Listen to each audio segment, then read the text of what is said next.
კიდევ ერთხელ მოგესალმებით და შეგახსენებთ იმას, რომ ჩვენ ძალიან მალე მოგვიწევს პირველი, მეოთხე კლასების ეგრეთ წოდებული კომბინირებულის ჩასაბარებლად გამოცდაზე გასვლა, ასევე პირველი მეექვსე კლასების ქართულის, მათემატიკისა და ბუნებისმეტყველების კომპეტენციის დასადასტურებლადაც მოგვიწევს, თუ არ ვცდები, 15 ივლისს გამოცდაზე მიბრძანება.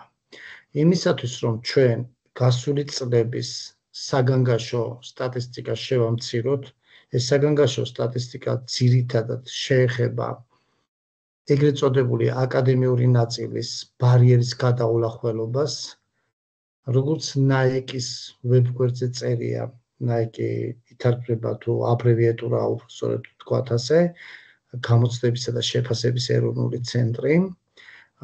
ამ ცენტრის ვებგვერდზე არის მითითებული ასეთი რამ, თუ აპლიკანტი ვერ მიიღებს დაწყებითი კლასის მასწავლებლობის მსურველი აპლიკანტი ვერ მიიღებს 6 ქულას, ამ შემთხვევაში მას ნაშრომი გაუნურდება. ეს იმას ნიშნავს, რომ საგნობრივი ცოდნა ქართულში, მათემატიკასა და ბუნებისმეტყველებაში რა გინდა რა კარგად გქონდეს წარმოჩინებული, თუ აკადემიური ნაწილი ჩვენ ვერ დავძლიეთ სწორად. და ამ ანალიტიკურ ნაწილში არის როგორც გაგება გააზრების ტესტი, რაც გულისხმობს ძირითადად იმას, რომ ტექსტი უნდა წავიკითხოთ თავიდან ბოლომდე, გავიაზროთ მისი შინაარსი და მერე შესაბამისად ტესტებში ჩამოყალიბებულ შეკითხვებს პასუხი უნდა გავცეთ ჯერ შინაარსის მიხედვით და მისი შესაბამისი პასუხიც უნდა მოვძებნოთ ტესტის რომელიმე ციფრობრივ აღნიშვნაში. რაც შეეხება ანალიტიკურ წერას, ანალიტიკურ წერასთან დაკავშირებით დადის ლეგენდები, რომ თითქოს ეს არის სწორუპოვარ და შეუქმნელ ნაშრომი, მისი დაწერა ხელეწიფებად მხოლოდ რაღაც კოლოსალური გონებისა და ვუნდერკინდების სფეროა, თითქოს ეს ასე არ გახლავთ. 100 სიტყვიანი ტექსტის შექმნა, რა თქმა უნდა, ყველა თქვენგან შეგიძლიათ ძალიან კარგად და რახანაც მე მისმენთ ისინი, ვინც მისმენთ, გთხოვთ, რომ არავის სხვას არ დაუჯეროთ, თუ კი საპირისპიროს მტკიცებას დაგიწყებთ, ვიდრე ჩემ მიერ მოწოდებულ ინფორმაციაშია. ზოგადად, წინა საგამოცდო პერიოდში ადამიანის ემოციური მდგომარეობა არის საკმაოდ ფაქიზი და ადამიანი ცდილობს ძალიან ბევრი ინფორმაციის მოსმენას, რა გამოადგება, რა არ გამოადგება და ამასობაში იკარგება მისი მთავარი, ეს გახლავთ ყურადღების კონცენტრაცია და სწორი აქცენტები.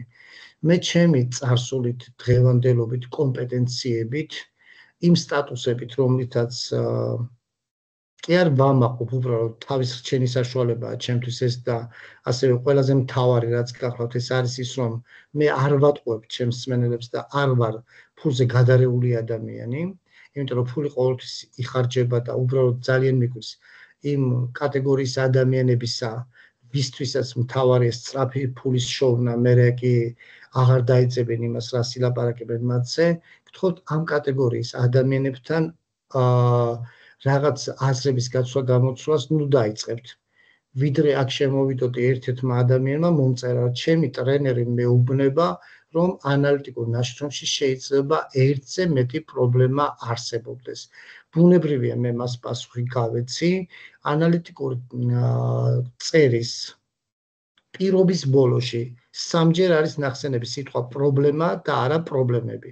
ამიტომაც ვინც არ უნდა დაწეროს, მოითხოვოს, ან უცოდინარობის გამო წარმოთქვას ის, რომ ანალიტიკურ ნაშრომში შეიძლება ერთზე მეტი პრობლემა არსებობდეს, ეს არის მტკნარი სიცრუე და ემსახურება მხოლოდ თქვენი დაბალი შედეგების გამოტანას გამოცდიდან.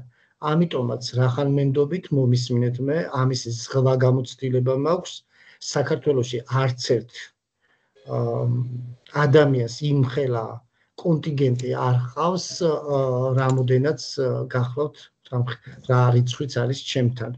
თქვენ ხართ ბოლო 7 თვის განმავლობაში იმ რიცხოვნობის ნაწილი, რომელმაც ჯამში შეადგინა 11,000 ადამიანს. მე ამას არც ვიტყუები და არც არაფერში მაინტერესებს 11000 მომისმენს თუ 5000, ჩემთვის მთავარი და გადამწყვეტი არის არგუმენტირებულად გესაუბროთ და გაგიწვევთ წარმატების გზაზე. ამიტომაც ძალიან გთხოვთ, სადაც მიგიწვდებათ ხმა, იმას, რასაც მე გასწავლით, სწორად მიიტანოთ. დღეს რომელიღაც ფაშისტურ გაერთიანებას წააგავს, რომელიღაცა გუნდი, აღარც კი მახსოვს სახელი, მომნიშნეს და გადავედი გუნდში რა უნდათ ვიკითხეთ და მაინტერესებდა ვიღაც ინკოგნიტო ადამიანი წერს, რომ ხოჯანაშვილს მოусმინე და დავიბენი. ეგეთი რამ არ ხდება, თუ ადამიანს თავში ოდნავ აქვს წესიერად მოწყობილი გონებრივი სტრუქტურები, ხოჯანაშვილს მოусმინოს და დაიბნეს, ესეთი რამე არ არის. უბრალოდ იქ ბევრი ადამიანი ემოციაზე აიყოლია, აბსოლუტური უმრავლესობა ეუბნებოდა, რომ ხოჯანაშვილის მოსმენით ჯერ არავინ დაბნეულდა რაღაცენ, მაგრამ გამოჩნდა 2-3 ადამიანი, რომლებიც ალბათ ძირითადად არიან ის ხალხი, რომელთაც ჩემ დაუნებლიეთ მსმენელების არმია წავართვი ბჭყალებში. იყვნენ ბატონო კვალიფიციურები, თუ უნდათ ფული აიღოთ, უნდათ უფულო დატარონ ეს ყველაფერი, მე არაფერში არ ვეტავები. არავისთან არ მისულა მსმენელები წამერთმია. ამიტომაც გთხოვთ, რომ ყველა ჩემს სიტყვას, რასაც მე ახლა ვიტყვი, მოусმინეთ ყურადღებით, მე არ მახასიათებს ზედმეტის საუბარი. თუ შეიძლება მიკროფონები გათიშეთ და დამასახელებინებთ თქვენს სახელებს და გვარებს, ვინ ვერ აკონტროლებს მიკროფონს და გავაგრძელებთ საუბარს. მოკლედ, ყველა თქვენგანმა მომისმინეთ ყველა სიტყვაზე, ყველა წინადადებაზე აქცენტი იყოს, რატომ? იმიტომ რომ თქვენ გჭირდებათ ეს და რა თქმა უნდა, აქ თქვენ ძალდატანებით არავის მოუყალიხებთ. მოკლედ, 120 სიტყვიანი ტექსტი გაქვთ სულ შესაქმნელი და თავისთავად ცხადია ის ლეგენდები, რაც გაავრცელეს იმის შესახებ, რომ თითქოს ანალიტიკურ ნაშრომში უნდა მოიტანოთ განვითარების თეორიებიდან ციტატები, მაგალითად, რას ამბობს დიუი როჯერსი, ან კიდევ პერკინსი, ან თუნდაც გარდნერი და ასე შემდეგ, ეს არის მტკნარი სიცრუე. ანალიტიკურ ნაშრომთან კავშირი სწავლებისა და განვითარების თეორიების ციტირებას არანაირი კავშირი არ აქვს. ასევე თავგამოდებით ამბობდნენ იმასაც, რომ მე თითქოს ვკრძალავ წიგნებიდან, ფილმებიდან და ჭკვიანი ადამიანების გამონათქვამებიდან ციტირებას პირდაპირ ნათქვამს თუ ირიბ ნათქვამს. რა თქმა უნდა, ეს არ არის სწორი, მაგრამ გეტყვით იმას, რომ ზოგადად ძალიან ბევრი ადამიანი ვერ გარკვეულა რა განსხვავებაა ანალიტიკურ წერასა და ლიტერატურულ თხზულებას შორის, ასევე ანალიტიკურ წერასა და არგუმენტირებულ ესეს შორის. რა თქმა უნდა, არგუმენტირებული ესე გვეუბნება, რომ უნდა წარმოვადგინოთ არგუმენტები. რაც შეეხება ლიტერატურულ თხზულებას, მასში არის ჩამოყალიბებული თეზისი, რომელიც უნდა გავამყაროთ ფილმების, ციტატების, სიუჟეტების საშუალებით. ასეთი რამ ანალიტიკურ წერის პირობაში არსად არ გვხვდება. ხშირია შემთხვევები, როდესაც ადამიანებს ატყუებენ, რომ აი გამსწორებელი რის მიხედვითაც ასწორებს, იმის მიხედვით წერეთ. არა ხალხნო, შეფასების რუბრიკა არ არის არავითარ შემთხვევაში აპლიკანტის, ანუ თქვენი სამუშაო ინსტრუმენტი. თქვენ უნდა იმუშაოთ მხოლოდ დავალების პირობის მიხედვით. შეფასების რუბრიკა არის შემფასებლის, რომლის მიხედვითაც შეფასდებით. ანუ წარმოიდგინეთ ესეთი რამ, კონკრეტულ შემთხვევაში როლანდ ხოჯანაშვილი შედის და ანალიტიკურ წერას წერს, ამისათვის ის კითხულობს დავალების პირობას და 3 შეკითხვაა ბოლოში. რა პრობლემა იკვეთება, რას გამოიწვევს ეს პრობლემა და როგორ მოვაგვაროთ ეს პრობლემა. ამ 3 შეკითხვაზე უნდა უპასუხოთ თანმიმდევრობით, ლოგიკურობით, ენობრივი ნორმების დაცვით. არ უნდა გადაუხვიოთ თემას და არ უნდა შევეხოთ მომიჯნავე საკითხებს. თუ ჩემს ამ მითითებებს არ დაიმახსოვრებთ, თქვენ აუცილებლად მივხვდით იმედგაცრუებამდე, ისევე როგორც გასულ წელს.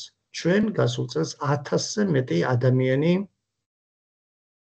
დაგვჭა იმედგაცრუებული იმის გამო, რომ ანალიტიკური ნაშრომი, აკადემიური ნაწილი 6 ქულაზე ვერ შეასრულა, ამის გამო გავუნულდათ ნაშრომები. ეს არ ნიშნავს ჩაჭრას, ეს ნიშნავს იმას, რომ გაუნურდათ ნაშრომები, ჩაჭრა ეს სიტყვა რაღაც უსიამოვნოა და ძალიან არ მიყვარს ამ სიტყვის გამოყენება და მინდა გითხრათ, რომ 120 სიტყვიან წინადადებაში არანაირი რაღაც ტექსტები და ფილმები თავის სიუჟეტებით არ გჭირდებათ. ანალიტიკური ნაშრომი არ არის მხატვრული ნაწარმოები, მას არ ჭირდება ღლარჭნელი წინადადებები, არ ჭირდება შთამბეჭდავი სიტყვები, ეპითეტები, მეტაფორები, შედარებები, ჰიპერბოლა, ლიტოტესი და ასე შემდეგ. ეს არის იმდაგვარი ნაშრომი, რომელიც უნდა გადმოიცეს დასაბუთების ენით. ზუსტად იმ სიტყვებით უნდა გადმოვცეთ ჩვენი მოსაზრებები, რომელი სიტყვებითა და წინადადებებით ერთმანეთს ვესაუბრებით. არ დაიწყოთ რაღაც უცნაური გრამატიკული ფორმებისა თუ კონსტრუქციების წარმოდგენა. ძალიან უბრალოდ და უშუალოდ წერეთ. ჩემი რჩევა, რომ წეროთ თქვენი მოსაზრებები მარტივი წინადადებებით. ამ მარტივ წინადადებებში შეიძლება იყოს 4, 5, 6 ან 7 სიტყვა და ნუ ეცდებით უსაშველოდ წაგრძელებული წინადადებების წერას, რომელთა დაწერის დროსაც შეცდომების დაშვების ალბათობა ძალიან იზრდება. ბუნებრივია, არავინ გიკრძალავთ რთული ქვეწყობილი წინადადებებისა და ზერთული კონსტრუქციების გამოყენებას, მაგრამ მოგეხსენებათ ამგვარი ტიპის ნაწერი ანალიტიკურ წერასაც ვეძახით, ანალიტიკურ ნაშრომს, სწორდება ენობრივი თვალსაზრისითაც. ამიტომაც თქვენ პუნქტუაციურ თუ სხვა ტიპის შეცდომებს თუ დაუშვებთ, ენობრივ ნორმებს დაარღვევთ, დაგაკლდებათ ქულები.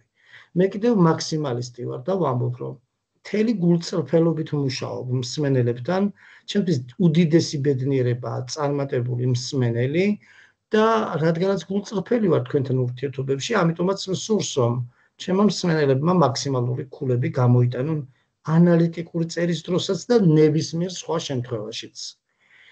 რატომ ვანიჭებთ ასე სასიცოცხლო მნიშვნელობას ანალიტიკურ წერას? იმიტომ რომ თუ ჩვენ ანალიტიკურ წერას მივყვებით იმ 3 კითხვაზე პასუხების გაცემის თვალსაზრისით, რომელიც დავალების პირობის ბოლოშია, უკვე თქვენ შეგიძლიათ მიიღოთ 9 ქულა. მაქსიმალურია 9 ქულა და ეს უკვე ადასტურებს იმას, რომ თუ თქვენ ანალიტიკურ წერას კარგად გაართმევთ თავს, უკვე ნიშნავს იმას, რომ თქვენ შიდა ბარიერი გადალახული გაქვთ. რაც შეეხება ახლა ბიოლოგებს თუ ბუნებისმეტყველების სპეციალისტებს, ან მათემატიკოსებს და ან ქართულის მასწავლებლებს, არაფერი ისეთი შეგხვდებათ იქ, რომელსაც ვერ დაწვევთ. აქ არის ახლა ჩემი ერთ-ერთი ძველი მსმენელი და საუკეთესო პედაგოგი, რომელიც გახლავთ ჰაი კლასის ბიოლოგი, არ დავასახელებ სახელსა და გვარს, ძალიან მარტივი მიზეზის გამო, ადამიანს აქვს ენციკლოპედიური ცოდნა ბიოლოგიაში და მას უბრალოდ არც გაუჭირდება, თავისთავად ცხადია, ბუნებისმეტყველების ჩაბარება და იქ რაც ტესტებია. უბრალოდ თუ მან აკადემიურ ნაწილში არ მიიღო 6 ქულა, ეს სხვა ცოდნა ბიოლოგიისა ფაქტობრივად დარჩება ჰაერში გასროლი ცოდნა და მე ესე არ მინდა. ამიტომაც უმორჩილესად გთხოვთ, საგნობრივი კომპეტენციები გაქვთ და ანალიტიკური წერის კომპეტენციაც უნდა შევისწავლოთ ამ 6 შეხვედრაში. ეს პირველი შეხვედრა იქნება ძალიან მოკლე და კიდევ ერთხელ გაგაცნობთ ანალიტიკური წერისათვის ყალიბს, შემოგთავაზებთ ყველაზე მარტივ დავალების პირობას, რომელიც ზოგადად ჩემი თავაზებია ჩემი მსმენელებისათვის და ეს პედაგოგიკაში ჩვეულებრივი ამბავია, ვიწყებთ მარტივით და ვასრულებთ რთულით. დღეს გექნებათ ეს მარტივი დავალება შემოთავაზებული, გექნებათ არა გრაფიკული ყალიბი, არამედ გექნებათ ჩვეულებრივი ტექსტური ყალიბი და თქვენ მასზე დაწერთ ჩვეულებრივ ამ ნაშრომს, ხვალ უკვე ყველა თქვენგანი მხოლოდ Teams-ით გამომიგზავნით თქვენს ნაშრომს. რამდენი ნაშრომიც მოვა, ყველა მათგანს განვიხილავთ, თუნდაც ღამის 3 საათამდე მოუნდე. ყველა მიიღებთ უკავშირს, იმიტომ რომ ბევრი უკავშირი ნიშნავს მეტი ცოდნის დაგროვებას. შევთანხმდით იმაზე, რომ ანალიტიკური წერისათვის ჩვენ გვჭირდება 3 ნაწილიანი სტრუქტურა, ანუ 3 აბზაცად წერთ. და რატომ 3 აბზაცად? იმიტომ რომ 3 კითხვაა დასმული ბოლოში და არა 17 ან 2. რადგანაც 3 ნაწილად არის კითხვები წარმოდგენილი, ამიტომაც 3 აბზაცი გვჭირდება. აქედან პირველი და ბოლო აბზაცი არის შედარებით მცირე, ხოლო ძირითად ნაწილში გვაქვს აუცილებლად გაცილებით მეტი დასაწერი. 120 სიტყვა ძალიან მარტივად და სწრაფად მოგიგროვდებათ. თქვენ ტექსტის წერის დროს არც აქ და არც იქ გამოცდაზე არავითარ შემთხვევაში ყველა სტრიქონის ბოლოს არ ითვლით რამდენი სიტყვა მოგიგროვდათ. ვიდრე არ დაასრულოთ მთელ ნაშრომს, მანამდე სიტყვებს არ დაითვლით. დაამთავრებთ, გადახედავთ, დაიწყებთ მის ეგრეთ წოდებულ სკანირებას, გონებაში გაატარებთ ესეთ რამეს, ყველა სიტყვა სწორად დავწერე? ყველა წინადადება ნათლად გადმოსცემს ჩემს მოსაზრებას. არის თუ არა სწორად და თანმიმდევრობით აზრები ერთმანეთზე მიჯრით მიყოლებული? ხომ არ არის რამე აბდაუბდა და გაურკვევად? ხომ არაფერი არის ბუნდოვანი და ხომ არ ჯობს რაღაც შევცვალო? თუ აკლია 2 და 3 სიტყვა, სად ის ჩავამატო რამდენიმე სიტყვა ისე რომ არ დაგვეკარგოს წინადადებებში აზრი და რაოდენობა სიტყვებისა ავიდეს 120-მდე. 120 სიტყვა გროვდება ძალიან სწრაფად, მინდა კიდევ ერთხელ გითხრათ და რაც შეეხება არგუმენტირებას, რომელიც კონკრეტული მოცემულობებით, დოკუმენტური ენით უნდა დავადასტუროთ, ეს არის თვითონ დავალების პირობაშივე. არსად არ გჭირდებათ სხვაგან წასვლა. ეს დოკუმენტირება, ანუ არგუმენტირება რით შეიძლება მოხდეს? ეს არგუმენტირება იწყება ტექსტში მოხმობილი ინფორმაციით. ანუ იქ იქნება ან სტატისტიკური მონაცემები პროცენტების რიცხვების სახით, ან იქნება რაღაც კონკრეტული ნარატივი, ანუ ინფორმაცია რის საფუძველზე რა ხდება და ასე შემდგომ. ანუ თქვენ ფაქტობრივად არ გიწევთ დავალების პირობის იქეთ გასვლა, ვიდრე არ დაწერთ პირველ ნაწილს, ანუ შესავალს და მეორე ნაწილის პირველ ნახევარს. ხოლო რაც შეეხება მეორე ნაწილის მეორე ნახევარი და მესამე ნაწილი სრულიად თქვენი სიტყვებით უნდა დაწეროთ და აქ დიდი თავისუფლება გაქვთ. ეს ყალიბი, რომელსაც მე ახლა ამ წუთში გაჩვენებთ, უნდა გადახედოთ კიდევ ერთხელ და იწყებთ ჩვეულებრივ ასე მოცემულ საილუსტრაციო მასალაში იკვეთება, რომ სკოლაში არის კლასის მართვის პრობლემა, ბავშვებს შორის დაპირისპირება, დაბალი სასკოლო კულტურა, დაგვიანებული მმართველობითი პროცესები, ინფრასტრუქტურის პრობლემა, მასწავლებლების კვალიფიკაციის პრობლემა, მოსწავლეთა დისციპლინა და თქვა თუნდაც მოსწავლეთა გადინება სხვა სკოლაში და რა ვიცი. ბევრნაირად შეიძლება წარმოვიდგინოთ საილუსტრაციო მასალაში მოცემული პრობლემები. ეს პრობლემა, ბევრი პირობა შეიძლება იყოს ზოგადად, ხო, მაგრამ თქვენ კონკრეტულად მხოლოდ ერთი დავალების პირობა გექნებათ, სადაც ერთი პრობლემა იქნება. არავითარ შემთხვევაში 2, 5 და 17 არ გექნებათ. აი ზუსტად ამ პრობლემის გამოკვეთასთან დაკავშირებით კიდევ ერთხელ შეგახსენებთ, რომ პრობლემის ამოცნობა უჭირთ ხშირად და რატომ? იმიტომ რომ ზოგჯერ დავალების პირობაში წერია პირდაპირ ეს პრობლემა დადასტურებულია სიტყვებით ან სიტყვით, ზოგიერთ შემთხვევაში მხოლოდ მინიშნებაა. ყველაზე დიდი სირთულე ვითომც აქ არის ერთი რამ.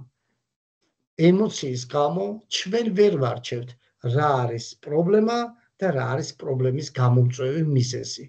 ამისთვის ხშირად ვასახელებ ასეთ ცოცხალ მაგალითს. თქვათ, სახლში გვაქვს გახურებული ღუმელი. მე ჩემი დაუდევრობის გამო თუ ფეხი გადამიბრუნდა თუ რაღაცა, ან კიდე სრულიად გაუაზრებლად ავდექი და ცხელ ღუმელზე ხელი დავადე, ხელი დამეწვა. ამ შემთხვევაში ცხელი ღუმელი ვერ იქნება პრობლემა. პრობლემა არის დამწვარი ხელი.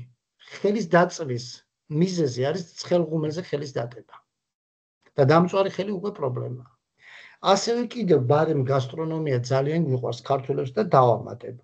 თქვათ, მე მაქვს შაქრიანი დიაბეტი, რომელიც გამოიწვია მაგალითად სახამებლისა და სხვადასხვა ტიპის შაქრის მიღებამ.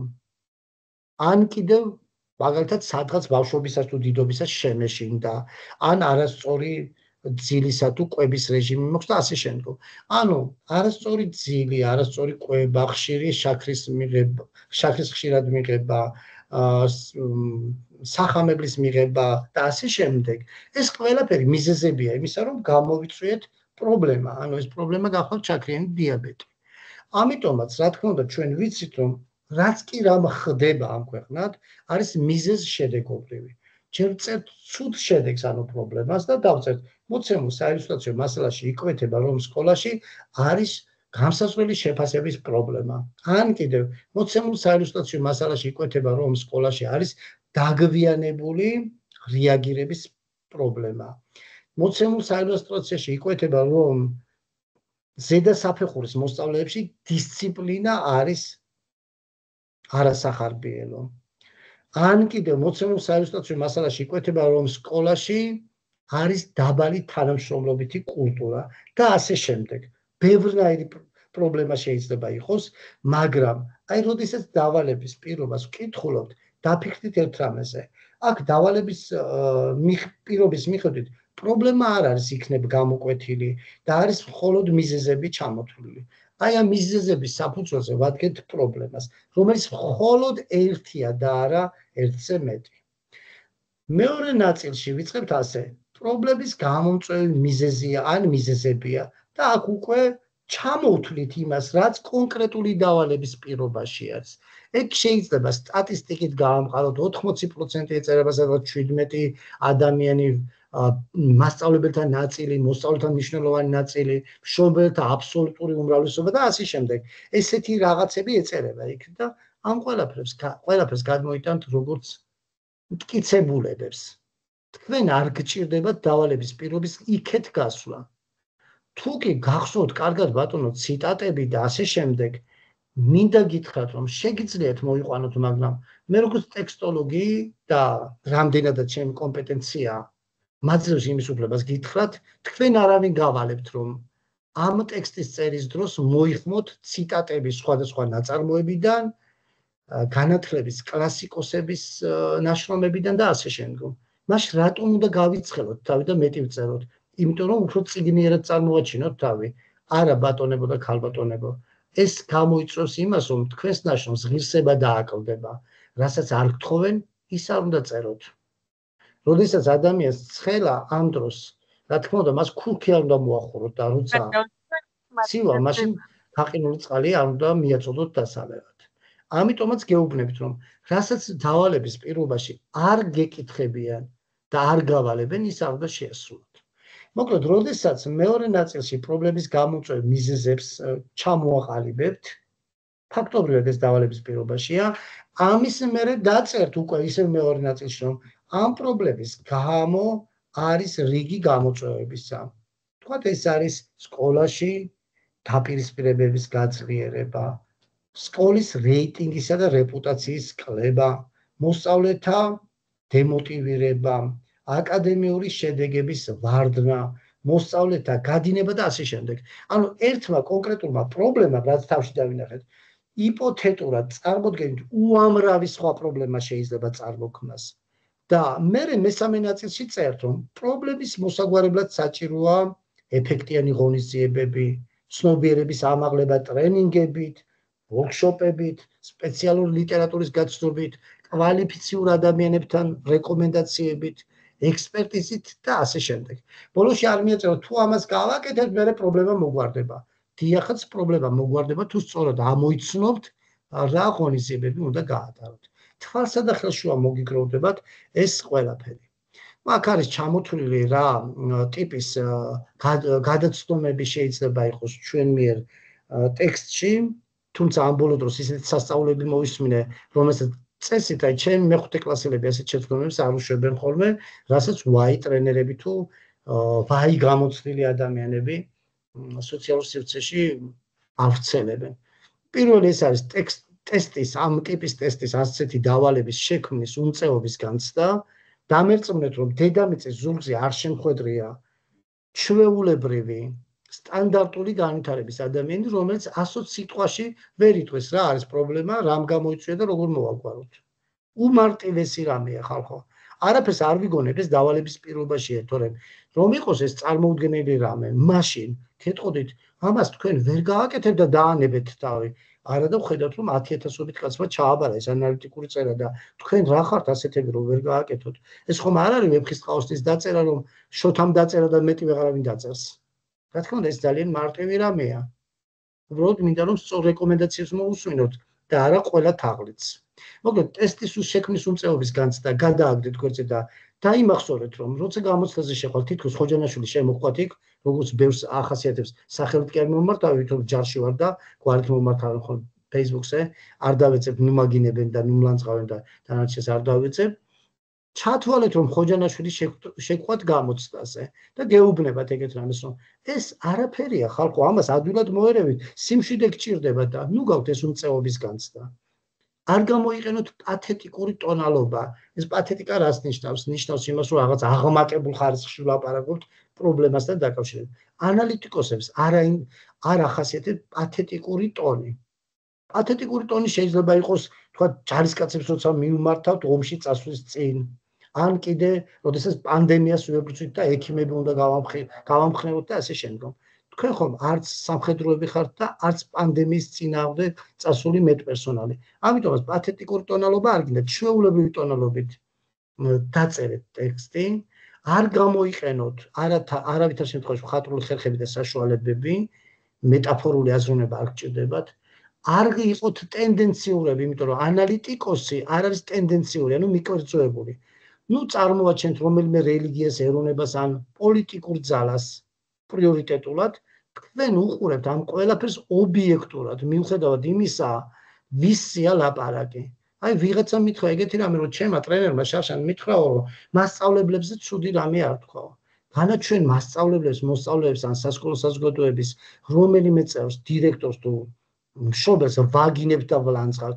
არა, დავალების პირობაში წერია ეს ყველაფერი ისე, როგორც წერია და ფაქტებს ვერ გავექცევით. ეს ყველაფერი ფაქტობრივი მოცემულობა, ანუ არგუმენტის დადასტურება ხდება ტექსტში მოცემული მტკიცებულებების საფუძველზე. წიგნები, განვითარების თეორიები, ფილმებიდან ციტატები არ გჭირდებათ. თუ გამოიყენეთ შესაბამისად პათეტიკის, გადაჭარბებული მხატვრულობის და ტენდენციურობის გამორიცხვით. არ დაიმახსოვროთ გასული წლის და გინდაც უკვე ჩვენ მიერ შემუშავებული ტესტები, არავითარი ტესტის დაზეპირება არ გჭირდებათ. სხვათა შორის შარშან დაფიქსირებულა ასეთ შემთხვევები, რომ შარშან წინ დაწერილი ტესტი დაუზეპირებიათ და შარშან რომ დავალების სხვა პირობა მოვიდა, მაინც შარშანწინელი მაღალქულაზე შეფასებული ტესტი მიუწერიათ აპლიკანტებს. რა თქმა უნდა, ეს შეფასდებოდა ნულით, იმიტომ რომ როდესაც დავალების პირობა გეუბნება ისაუბრებ მაგალითად შეფასების პრობლემურობაზე და თქვენ ამ დროს წიგნიერებაზე დაწერთ რამეს. თავისთავად ცხადია, აცილებული იქნებით თემას, აცდებით ძირითად საკითხს და მომიჯნავე საკითხებზე გადასვლით მიიღებთ ძალიან დაბალ შეფასებას. ამიტომ გასული წლის ტესტების და ანაქრასაც გავაკეთებთ, არ დაიზეპიროთ ტექნიკურად იაზრონეთ და სტრატეგიულად მივდექით ამას. ჩვენ არაფრის დამახსოვრება არ გვჭირდება, ჩვენ გვჭირდება გააზრება. ყველა გამოცდა ბოლო პერიოდში არის გააზრებაზე ორიენტირებული და არა დამახსოვრებაზე. აღარ არის ის დრო, როდესაც ბავშვებს წამოაყენებდნენ ფეხზე და სტალინსა და ლენინის შესახებ ლექსებს ჩამოარაკრაკებინებდნენ ხოლმე. ბუნებრივია, არანაირი წინააღმდეგი არა ვარ იმის, რომ ვეფხისტყაოსნის საუკეთესო ადგილები, რომელიც მოგწონს და ესთეტიკურად თუ სხვა თვალსაზრისით არის უნიკალური, მოვაწონოთ ბავშვებს და მე ბავშვები თავისით დაიზეპირებენ მაგას. გინდათ დიდები, არ აქვს მნიშვნელობა. ზოგადად ზრდასრულთა განათლებას თავისი სპეციფიკა აქვს. ბავშვმა შეიძლება ბევრი რამ მასწავლებლის რეკომენდაციით თუ არნახით თუ მოთხოვნით დაიზეპიროს რაღაცები, მაგრამ ზრდასრულებს ესე მარტივად ვერც ვერაფერს დავამახსოვრებინებთ და არც არაფერში გამოადგებათ დაზეპირებული ტექსტები. ეს ხო ანალიტიკაა და არა, თქვათ, მხატვრულად ლექსის წაკითხვა. არ შეგეშინდეთ სიტყვების რაოდენობის, ტექსტს როდესაც დაამთავრეთ, მის მერე დათვალეთ და ქართულ ენაში შეგიძლიათ ჩაამატოთ ისეთი მოხერხებული სიტყვები წინადადებაში ქართული ენის საშუალებას იძლევა, ისე რომ სიტყვების რაოდენობა გაზარდოთ იმდენით, რამდენითაც გჭირდებათ. ამის საუკეთესო საშუალებაა ეგრეთ წოდებული განკერძოებული სიტყვები და გამოთქმები. ბუნებრივია, რასაკვირველია, რა თქმა უნდა და ასე შემდეგ. ასეთი სიტყვები დროდადრო სადღაც შეიძლება ორგანულად ჩავრთოთ და ძალიან სწრაფად შეავსოთ 100 სიტყვამდე. თუმცა ვთვლი, რომ თქვენ ისეთი დავალების პირობა მოგივათ, რომლის მიხედვითაც 100 სიტყვიან ტექსტს ძალიან სწრაფად შექმნით. 100-ზე ნაკლები არ იყოს, 100-ზე მეტი იყოს და ბუნებრივი აქ შედის კავშირები და საერთოდ ცალკე დაწერილი ნებისმიერი სიტყვა, რასაც ცალკე დავწერთ, ყველა სიტყვა უკვე. კავშირები, აი დაკავშირი არის თუ არა სიტყვა, რა თქმა უნდა სიტყვაა ხალხო. სიტყვა რომ არ იყოს, მაშინ არ ვიტყოდით მას, ხო? და ამიტომაც სიტყვების რაოდენობის შიში გამორიცხეთ. დასაბუთების ენის გამოუყენებლობა, ანუ არგუმენტირება თუ არა, დავიწყეთ ამ ტიპის ტექსტში, ეს არ იქნება ანალიტიკური ნაშრომი. ეს იქნება უბრალოდ რაღაც ისეთი ტიპის ტექსტი, რომელიც შეიძლება იყოს საინფორმაციო ხასიათის. ან რაღაც საინფორმაციო მხატვრული და ასე შემდეგ. მე ამ წუთში გელაპარაკებით ეგრეთ წოდებული დიდაქტიკური ტექსტით და თქვენ დიდაქტიკა არ გჭირდებათ იქ და არც სხვა რამე, იმიტომ რომ მე გიხსნით როგორ იმუშაოთ ახლა მხოლოდ და მხოლოდ. თქვენ ახსნა-განმარტება კი არ გჭირდებათ, ანალიტიკურ ნაშრომს გქნით, რომელიც გამომდინარეობს მოცემული დავალების პირობიდან. შემდეგ დავალების პირობაში პრობლემას სწორად უნდა დავინახოთ. კიდევ ერთხელ გეუბნებით, პრობლემა არის ცუდი შედეგი, რომელიც რამდენიმე მიზეზით შეიძლება არის განპირობებული და ეს მიზეზები ჩამოთვლილია დავალების პირობაში. ან მიზეზი, ან მიზეზები. დავიმახსოვროთ, პრობლემა არის ცუდი შედეგი. მაგას ვწერთ აუცილებლად, ამ პრობლემას ვწერთ აუცილებლად პირველ აბზაცში. ერთი ან მეტი წინადადებით. მერე მეორე აბზაცს ვიწყებთ აუცილებლად, რომ პრობლემას აი ეს იწვევს და გამოწვევი მიზეზებია და ჩამოთვლით. მერე იქვე მიაწერთ აღნიშნული პრობლემა, რა გამოწვევების წინაშე აყენებს სასკოლო საზოგადოებას და ბოლოს როგორ მოვაგვაროთ ეს პრობლემები. მოკლედ, სამნაწილიანი სტრუქტურა რატომ გჭირდება? იმიტომ რომ არ დაგვებნეს თანმიმდევრობა, არაურდაურიოთ.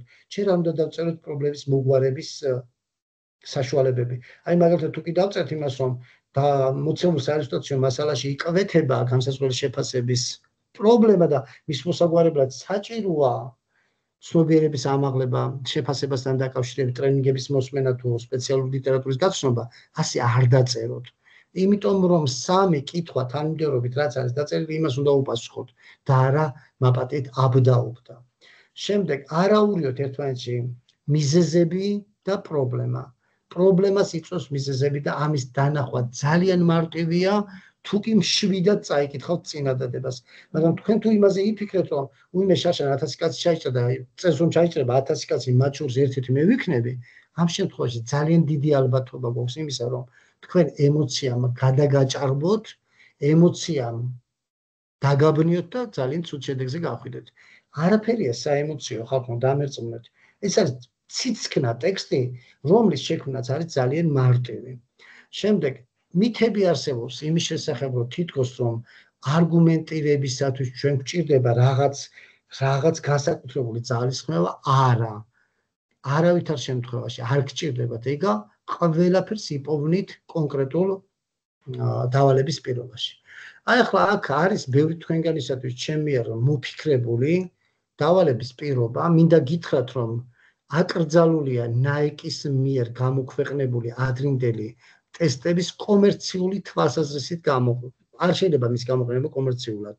და ამიტომაც მე სულ ვცდილობ, რომ თქვენამდე, ნებისმიერ ჩემს მსმენელამდე მოვიტანო ორიგინალური დავალებები, რომელიც ორ რამეზე მიანიშნებს. პირველი, რომ არ ვარღვევ ნაიკის პირობებს და არ ვიპარავ მის მასალებს და თუ კი ვიყენებ ესე სატრენინგოდ ვამბობ, რომ ეს ნაიკის მასალაა და ჩემი და ვცდილობ, რომ ეს არ გავაკეთო, იმიტომ რომ თუ შარშანდელ და შარშანწინდელ ტესტებზე იმუშავე, მსმენელები გადადიან ისევ დამახსოვრებას. უიმე ღმერთო ჩემო, შარშან ეს ყოფილა და წელსაც იქნებ განმეორდეს. არ განმეორდება, ეგ არის გამორიცხული. მოკლედ, ასეთი დავალების პირობა გვაქვს. მოსწავლეთა გამოკითხვის შედეგად გამოიკვეთა შემდეგი. მასწავლებლები ნიშნებს წერენ გაკვეთილის ბოლოს ისე, რომ მოსწავლეებმა წინასწარ არ იციან, თუ რა კრიტერიუმებით აფასებენ. ასევე ხშირად მოსწავლეები ფასდებიან ან ერთი აქტივობის მიხედვით, ან კიდევ რამდენიმე აქტივობის შეფასებათა საშუალო არითმეტიკული და ესეც ბოლოში იცოდეთ. ყოფილა შემთხვევები, როდესაც მოსწავლეებისთვის ნიშნები დაუწერიათ შედარებით, რადგან ვიღაც გაკვეთილზე პასიურია, ვიღაც აქტიურია და მეტი ქულით შეფასდა, აი ეს ვინც მეტად აქტიურია. დადასტურდა რამდენიმე ფაქტი, როცა მოსწავლეს ნიშანი მოუმატეს ან დააკლეს ყოფა-ქცევის გამო. გვეკითხებიან, რა პრობლემა იკვეთება, რა გამოწვევების წინაშე გვაყენებს და როგორ შეიძლება ეს გადავჭრათ. აი გთავაზობთ ახლა ამ დავალების შესასრულებლად უკვე ტექსტურ ვერსიას. ნახეთ, მაორგანიზებელი, რაც ზევით ყალიბი გქონდა, ეს ყალიბი არ გჭირდება თქვენ ახლა, ნამდვილად, უბრალოდ თვალი გადაავლეთ, წერის დროს ეგ არ გჭირდებათ, წერის დროს გამოგადგებათ ეგ. აი ნახეთ, პირველი აბზაცი, მეორე და მესამე აბზაცი რომ წერია შავად, ამას წაშლით და წითლად რაც წერია, დაიწყებთ ამის შევსებას. წარმოდგენის საილუსტრაციო მასალაში იკვეთება და აი ხაზი რომ არის უნდა შეავსოთ. რა თქმა უნდა, გამსაზღვრელი შეფასების პრობლემა სკოლაში, ხო? ეს. მეორე აბზაცში ორი ნაწილი გვაქვს მეორე აბზაცში. საილუსტრაციო მასალის მიხედვით აღნიშნული პრობლემა გამოწვეულია რით და წერია აქ დავალების პირობაში, რამაც გამოიწვია ეგა. შემდგომ ამავე მეორე აბზაცში წერთ, ამ პრობლემის გამო სკოლაში იქნება რიგი გამოწვევებისა. რა შეიძლება იყოს შეიქმნება, ასე დავწეროთ მაპატიეთ, შეიქმნება რიგი გამოწვევებისა. რა და დემოტივირება და 1000 რაღაცა, ეს თქვენ თვითონ რომ მოითხროთ და დაწეროთ და მესამე, საილუსტრაციო მასალაში წარმოდგენილი პრობლემის, უკაცრავად, პრობლემის მოსაგვარებლად საჭიროა და რაც არის საჭირო დაწერთ იმას. ეს იქნება ცნობიერების ამაღლება ყველა შემთხვევაში და რით. ცნობიერება უნდა ამაღლდეს იმ ტრენინგებით, გამოცდილი ადამიანების გამოცდილების გაზიარებით, გაკვეთილზე ურთიერთდასწრებით, საჭირო რეკომენდაციებით, ასერტული ურთიერთობებით, გამოცდილი ადამიანების აი გამოცდილების გაზიარებით და კიდეც ექსპერტების მოწვევით და რა ვიცი. არ დაწეროთ ბოლოში რომ ამას თუ გავაკეთებთ პრობლემა მოგვარდება. დიახაც ეს უკვე გვიწერია აბზაცის მესამე აბზაცის დასაწყისში და აღარ ჭირდება მაგას ძალიან ბევრი რაღაც ნარატივების წარმოდგენა. ეგ არის სულ ხალხო, მინდა გითხრათ რომ თუ თქვენ კარგად და დინჯად მისმენდით, არაფერია გაურკვეველი, არაფერია გაუკეთებელი, თუ ვინმე ოდესმე გეტყვით იმას რომ ეს არის ძნელი, იცოდეთ რომ ეს ადამიანი თვითონ ან არის გონიერი მტერი, ან უბრალოდ ბრიყვი. იმიტომ რომ კიდევ ერთხელ გეუბნებით, ათასობით ადამიანმა ჩააბარა და განა ისინი არიან ვუნდერკინდები და გენიოსები. არა ბატონებო და ქალბატონებო, არაფერი განსაკუთრებული ამას არ ესაჭიროება. წერეთ მარტივად, წერეთ გასაგებად, წერეთ კულტურულად, მოკლე და ნათელი წინადადებებით. აი ეს მინდოდა სულ მეთქვა, იმის გამო რომ ასეულობით ადამიანი ელოდება ამ კონკრეტული ჩვენი შეხვედრის ვიდეო ჩანაწერს. ამიტომაც მე ახლა შევწყვეტ ჩაწერას, იმიტომ რომ YouTube არხზე უნდა გადავიტანო ეს ყველაფერი და გავაზიარო, დავაზღვიო ასეულობით მასწავლებელი. ჩვეულებრივ ჩემს YouTube ჩანაწერებს აქვს რამდენიმე ათასი ნახვა ყოველთვის, ზოგს 25 და 30000-იც კი. და რატომ? იმიტომ რომ ჭირდებათ ეს ადამიანებს და ჩემთვის მნიშვნელოვანია მასწავლებელი იყოს მშვიდი და წარმატებული თავის პროფესიაში, ვიდრე აღელვებული, იმედგაცრუებული და წარუმატებელი. ეგ არის სულ ჩემი მიზეზი ამ შემთხვევაში ღამის 11 საათზეც რომ თქვენთან ერთად ვარ და ვაპირებ კიდევ რომ ბევრი საათი დაგითმოთ თქვენი წარმატებისათვის. წვეთ ჩაწერის რეჟიმს და როგორც კი შევწყვეტ